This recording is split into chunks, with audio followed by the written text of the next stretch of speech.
33 or 35 foot, something like that, triple slide Sandpiper just came in here at Halitz. It's got a little bit of history to it. Some of it less positive than I would like, but overall, she's fine. What I did notice is that at one point here, and keep in mind, we go out of our way to shoot you straight, guys. It looks like something might have punctured the fiberglass, but they sealed it, they seamed it.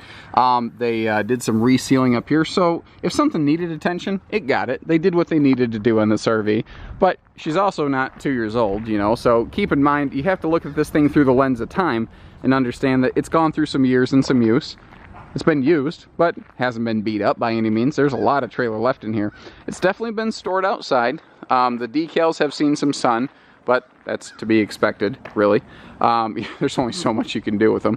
Underbelly is enclosed, you know. Generally speaking, Sandpipers have been a pretty shiny member of the Forest River family, a really rock-solid guy in their lineup for a long time now. I've seen a couple areas where there is heat delamination. Like right here, the skin is bubbled a little bit, but it's still structural.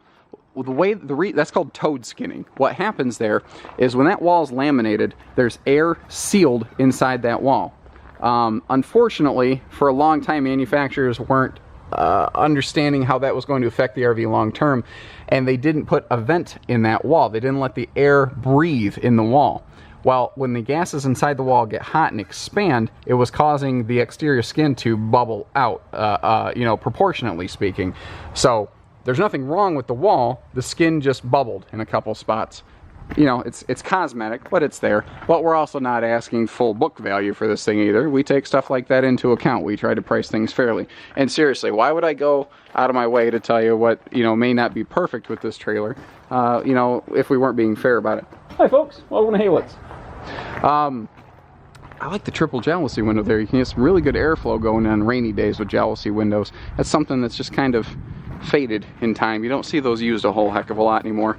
So this is a classic floor plan, but I've always liked it because it's just got a huge, wide open living room going on here. Close the door behind me, pardon me. There we go. Classic blue. You got that going on, that's a fact. Some people like it, some people don't. It is what it is, and I can't change it. Not for any kind of money you're going to be happy with spending anyway. If money's no object, guys, we could rebuild her from top to bottom, but I don't think that's what you're interested in. But back to the point, we've got dual opposing super slides that give this thing just a gigantic living room, and these are extra tall slide outs, so you can actually be walk-in height in these.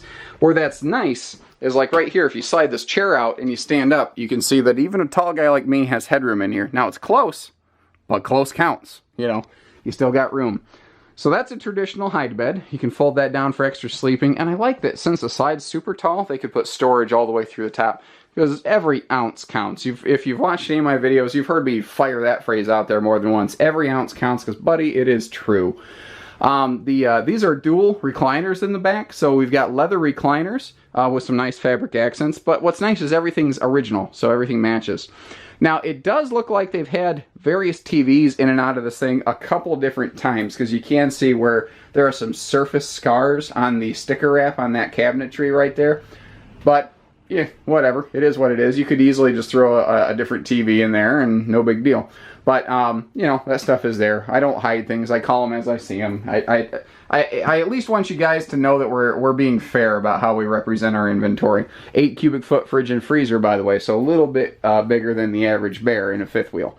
Especially when this was built. In today's market, that would be a little more common. When this was built, that was like, holy cow, that's got a bigger fridge.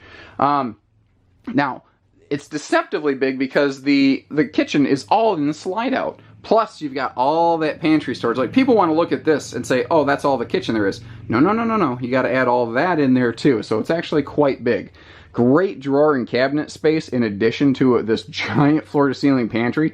You're going to need a step stool to get to the top, but it's there. Awkward storage is better than no storage. At least it's there. Original microwave looks like it's no longer with us, and I see an aftermarket replacement put in there, and I can tell you it's aftermarket because it doesn't have the face plates to match it up. People don't realize that you can't just throw any microwave into an RV to replace it. There are actually specific sizes to match those face plates.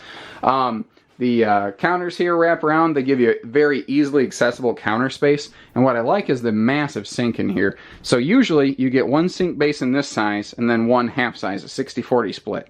Here, the big sink in the other campers is the small sink in this one. It's really, really large. I love these, all the space back here for your extra appliances and whatnot. You know, coffee maker, blender, nonsense like that.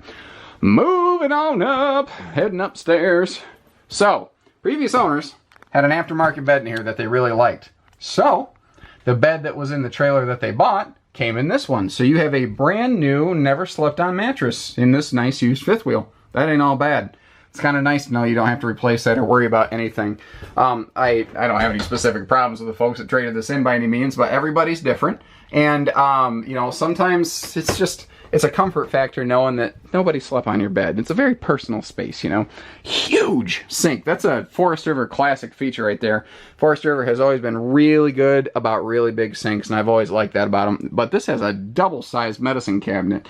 It doesn't seem like an important thing to talk about, but you're going to use it every single day. And again, more storage is always better than less. Got a very tall person friendly shower here. Oops, got my door handles all hooked on one another.